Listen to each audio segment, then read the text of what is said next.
everyone, and welcome. It is Wednesday, and the crew has assembled. We are doing a hangout here, just a little. I'm not going to overly produce and edit this. We're going to probably just do a little show and tell, a little bit of news updates, and then we have a trivia game to play. So don't know if the trivia game is going to make this public video or not. So I guess you got to watch it all to the very end and find out. But I'm told that we need to get some meteorites in your eyes as soon as possible. And there's one that I'm super interested in because it's a very rare meteorite type or class. It's a Winonaite, named after a city here in Arizona where the first one was located. Travis, you have Tessalit 001. Right. Ooh. So we have Tessalit 001, or at least that's what I call it, Tessalit 001. This is a Winonaite that was found in 2025 in Mali. It was a single stone 13 kilogram find.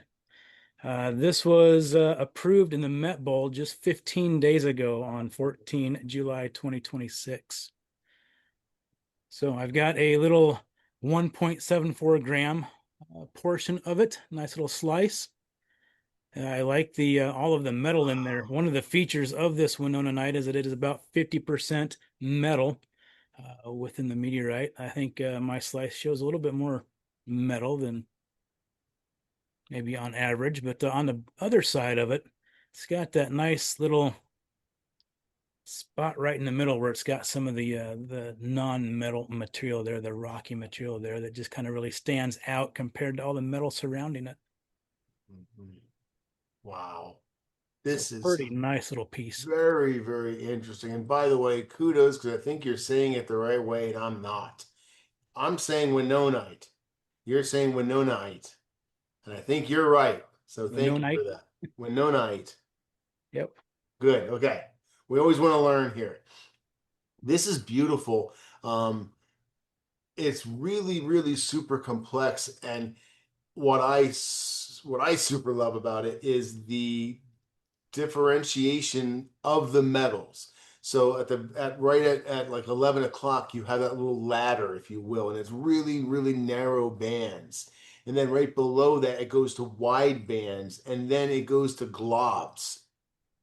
It's just super interesting, It man. is very nice. That's what drew my attention. That's why I wanted to pick one of these up. Is just it's beautiful. It's Yeah, very complex. so much going on with it. And then from one side to the other, Yeah, it's just completely different. you wouldn't expect to see that triangle of silicates. You'd expect to see it on the other side as well, based on how how predominant it is. Yeah, it's not a super thick slice either. It's a nice thin slice. So having that differentiation between the two sides is really cool. Wish I could display Wow. both at one time. Yeah. Man, that's beautiful, buddy. Yeah, and it's like you said, under 2 grams. Yep, 102 grams, 1.74. Okay. And it just got approved in the Met Bowl 15 days ago. So I'm super gonna cool. I'm gonna challenge you because this is a beautiful sample. I'm gonna challenge you to try to take the absolute best picture you possibly can of it and think about entering it on our calendar this year. Mm-hmm. Challenge accepted. We'll do that. Because everyone's gonna have a Chelly, everyone's gonna have a Sakota Lin and a Campo, and come at us with a Winonaite. Winona, I almost had it, dude. Come at us with a Lunar. Winonaite, and you might have a better chance. This is beautiful, dude. Wow, thank you very much, man. Yeah, thank you. Patty, we're gonna go to you, and for those that don't know, Patty is Pat or Patrick or Professor Pat or Uncle Patty, or he is just a homeless guy if you have food. Um, you have some show and tell. You have some type 3 unclassified stuff. Go figure. You want a real limb there with us.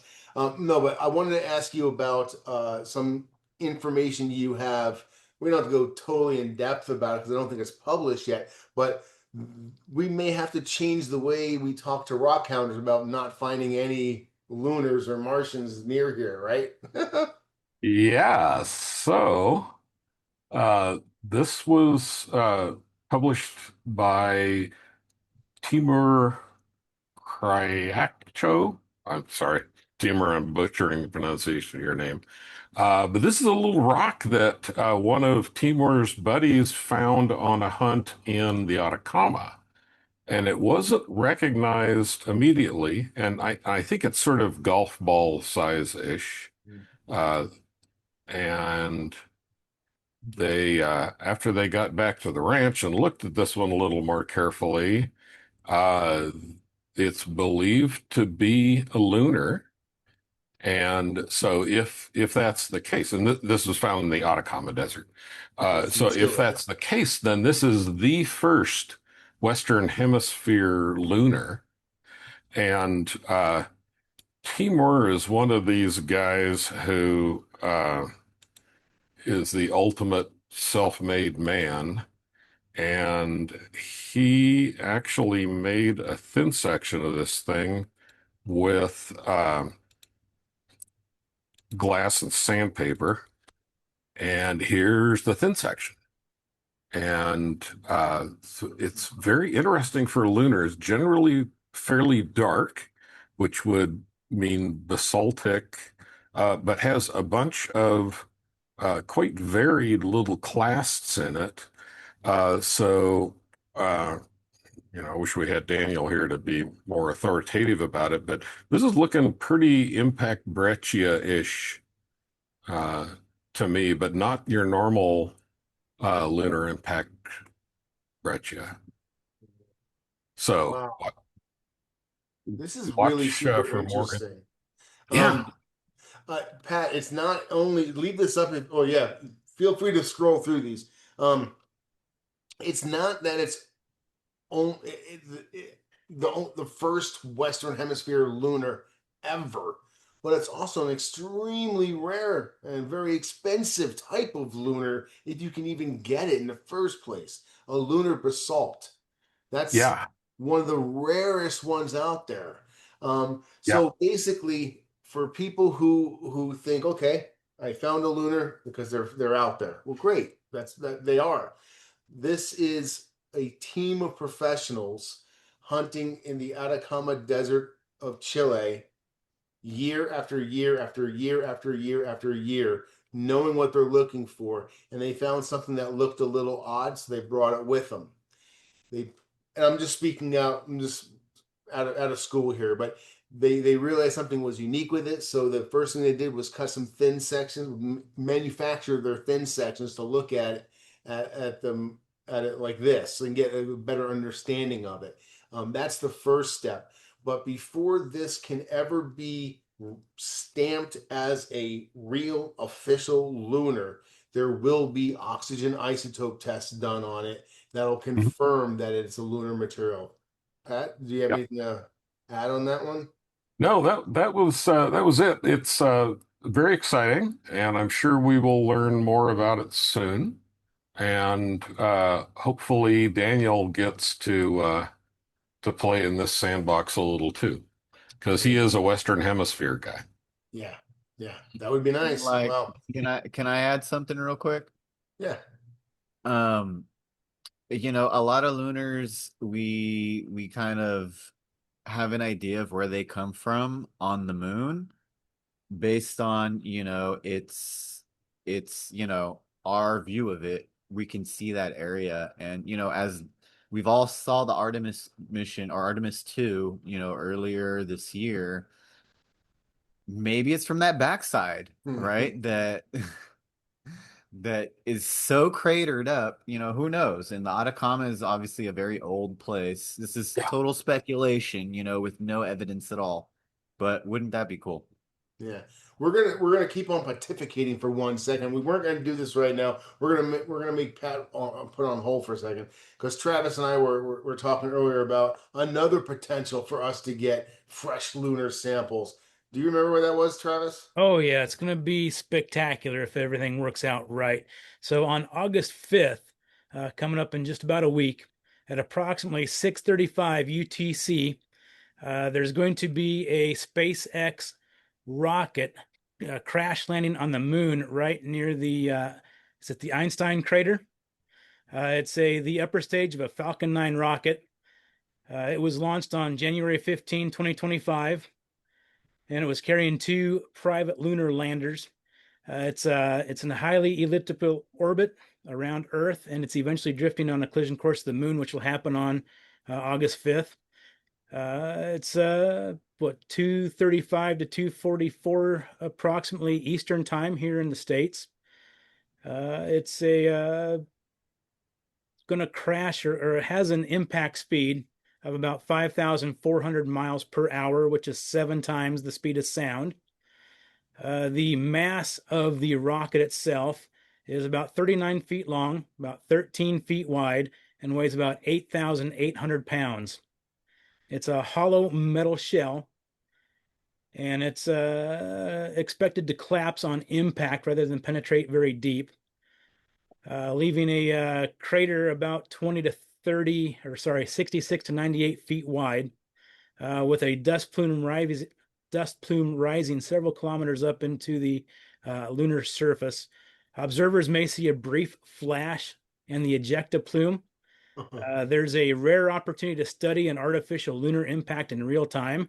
So there's going to be Yeah. some testing going on at this point, trying to pinpoint the exact lunar impact locations, observe some dust plume dynamics and crater formation, gather data for future lunar seismic experiments. Visibility, it's going to be visible mainly on the South American and low to mid latitude North America.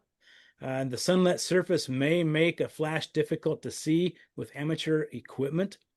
And there's some space-based observations that may also be able to happen. South Korea's Pathfinder lunar orbiter may attempt to capture the event in real time. So that would be really Wow. cool if that could Oh happen. man. I'm not I'm not a big fan of let's go ahead and dump our stuff on the moon. We've already made a mess of this planet. I'm not going to talk politics or religion, but we made a mess of this planet.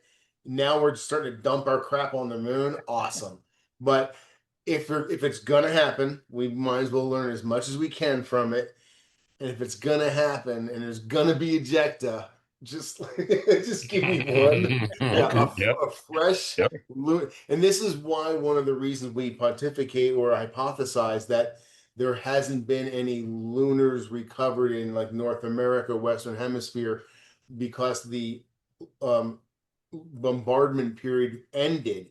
That ejecta was in space. Now that ejecta has been cleared out, there's no more of those impacts happening. So we're not getting we haven't had a witnessed lunar fall. So this may be the one time that there is a predictable 8,000 pound thing hitting the moon at 5,000 miles an hour. There's going to be some ejecta. I wish it was a solid piece of metal rather than a tube that's going to crush. But there should be, if there was some penetration, some ejecta, we could get some new material in space that could eventually be drawn to the Earth and witnessed as a lunar meteorite. So fingers crossed, guys. Travis, thank you, man. I appreciate you doing a little bit Yep, of research and absolutely. reporting on that. We are going to Pat, who we chinched out on his ordinary contract. Oh, wait, Yeah. Topher, I have a quick thing since we're still on the moon. What is there any theory why we're not getting equal amounts of basalt and feldspatic and orthosite breccias? I mean, if you look at it, half the surface is all basalt, when you look at all the Maria. Why is Maria, lunar, I mean, basalt meteorites so rare? Does anyone have any thoughts on that, theories? Well, one potential problem is that the lunar mare basalts probably look quite similar to Earth basalts. And one of the interesting things about oxygen isotope testing for lunar rocks is the Earth and the Moon share significant common oxygen isotope numbers. And we think that that's based on Thea hitting the Earth and knocking off some Earth stuff uh, to form the moon.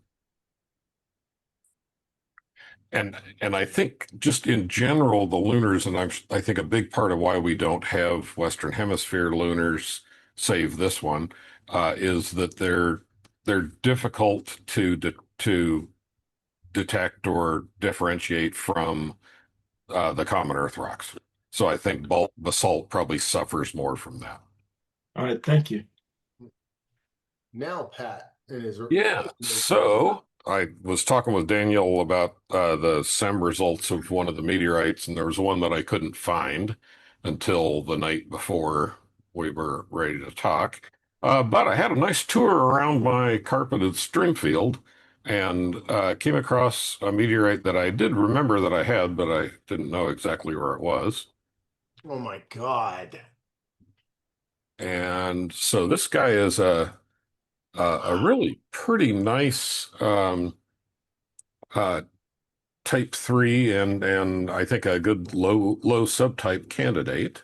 Unfortunately, somebody cut it in half in Africa with a tile saw or something. But Chisel. one of my leading predictors of whether it might be a low subtype is the presence of carbonaceous inclusions. And this one shows a really nice carbonation inclusion there and a very interesting mix of cluster chondrule texture and efficient packing of broken chondrules. And so that's one half. And then the other half Wow. also has some nice carbonaceous-y looking inclusions Are those there. inclusions in inclusions? Yes, I think they actually are, because the larger chondrules in there look like the chondrules in post rock. Yeah. Yeah. Yeah, You have a fully formed chondrule in there. yeah, yeah. And so this other half has those two carbonaceous inclusions, Wow. and then this one here too. And that one may contain some chondrules for the host rock as well, but these will eventually make their way into the line for the saw and get tight specimen and thin section chip made up. Do us a favor and turn off the magic light, the cross polarized light. Get us back to ugly light pollution. Yeah, Wow. there's and of course you can see all of the Every saw scratch on marks. that thing. Yeah. Yeah, Wow. yeah. All right. Last chance to fade to beauty. No matrix at all. Zero matrix. Wow. This thing has nothing for matrix, but it still has thin black lines between the chondrules. Yeah. Is that considered matrix at all? Sorry, say again. The thin black lines around the chondrules, is that considered matrix? Or Yes, is that yes. Sorry, it is matrix. It's just that there's very little of it there. And generally, when you get this appearance of thin black lines around each individual chondrule, you're at 3.5 or less. I see, yeah. Beautiful. God, that's Yeah. it's like you have like a little container of just chondrules. So it's just Yeah, perfect. Oh man. yeah. And these are so cool for studying what happened early on in the protoplanetary disk. Yep. That's what I had, Topper. Thank you. Wow. I Doesn't definitely look- appreciate it, buddy. That is an absolute thing of beauty. Yep. That voice you heard was that of Dave Pinsky. And Dave, could you share your screen and let us know what you want to talk about in the world of iron? Absolutely. I only have one slice of a meteorite that I want to share, and that is a Toluca.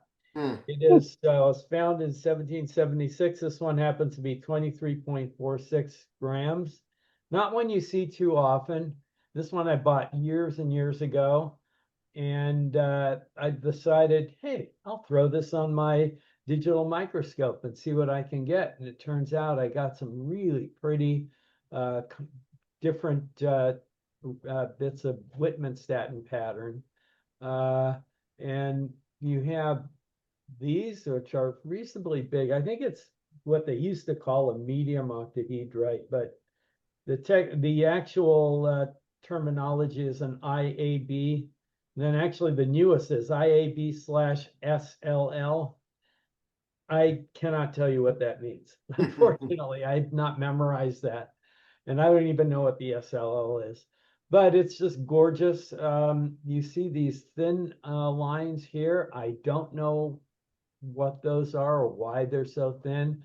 Then right next to these thick ones, and you have some more little thin ones.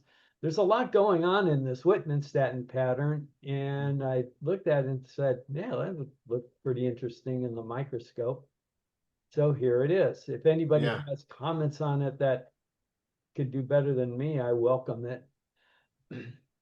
The only thing before we pass it over to anyone else, the only thing I'm going to say is when those lines going diagonally on that one on that the one that you called out, that one right there, those lines going across there are very, very noticeable. And so are the ones on the other side of that, all the way at 5 o'clock. And those would be called Newman bands, or in my, that's what I believe they are, Newman bands, Newman lines. But I would love to have, and you can definitely see different structures of metal. You can see the big plates of it. We call them grains or plates. But then Yeah. you see up there where you see it looks like Venetian blinds. They're just stacked on top of each other. They're Yeah. super, super thin. I don't honestly know what causes that other than just different formation. If anyone else has any information, but it's super, super interesting there.